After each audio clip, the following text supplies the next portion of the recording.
திருவண்ணாமலை கிரிவலம் பல பேர் போயிருப்பீங்க. ஆனால் முதலாக போனது யாருன்னு தெரியுமா? ஒரு கணவன் மனைவிக்குள்ள நடந்த ஒரே ஒரு சின்ன விளையாட்டு இந்த மொத்த உலகத்தையும் இருட்டில் மூழ்கடிச்சிச்சு. அது மட்டும் இல்லாமல் கிரிவலம் உருவாகவும் காரணமாக இருந்துச்சுன்னு சொன்னால் நம்புவீங்களா?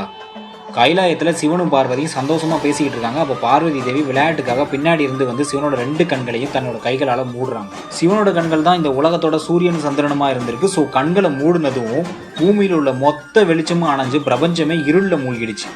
உயிர்கள் எல்லாம் துடிக்க ஆரம்பிச்சு. பார்வதி தேவி பதறி போய் கைகள் எடுக்கிறாங்க. அப்போதான் அவங்களுக்கு புரியுது இது எவ்வளோ பெரிய பாவம்.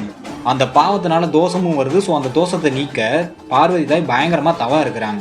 அந்த தவத்தை பார்த்து மகிழ்ச்சியான சிவபெருமான் அவங்க முன்னாடி தோன்றி தோஷத்தை நீக்கி உனக்கு என்ன வேணும்னு கேட்டிருக்காரு. பார்வதி தாயும் உங்களை விட்டு பிரியா வர வேணும்னு சொல்லியிருக்காங்க. அதுக்கு சிவபெருமான் திருவண்ணாமலையை சுத்த சொல்லியிருக்காங்க.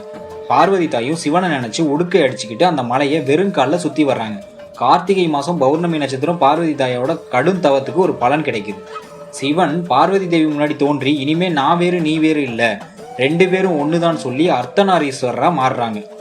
ஸோ பார்வதி தேவி அந்த மலையை சுற்றி வந்தது தான் இந்த உலகத்தோட முதல் கிரிவலம். கிரிவலம் உருவாகவும் இந்த சம்பவம் தான் காரணமாக இருந்திருக்கு. இதுக்கு ஏன் கிரிவலம்னு பேர் வந்துச்சு தெரியுமா? கிரினா மலை, வளம்னா சுத்துதல். பார்வதி தாயி மலையை சுற்றி வந்ததுனால இந்த பயணத்துக்கு கிரிவலம்னு பேர் வந்திருக்கு. இவ்வளவு சிறப்புமிக்க இந்த மலை எப்படி உருவாச்சுன்னு தெரியுமா? அதை பற்றி தெரிஞ்சுக்க நினச்சிங்கன்னா இந்த வீடியோவை லைக் பண்ணிட்டு நம்மளை ஃபாலோ பண்ணிக்கிட்டு அண்ணாமலையாரே போற்றின்னு கமெண்டில் சொல்லுங்கள். நானே உங்களுக்கு சொல்கிறேன்.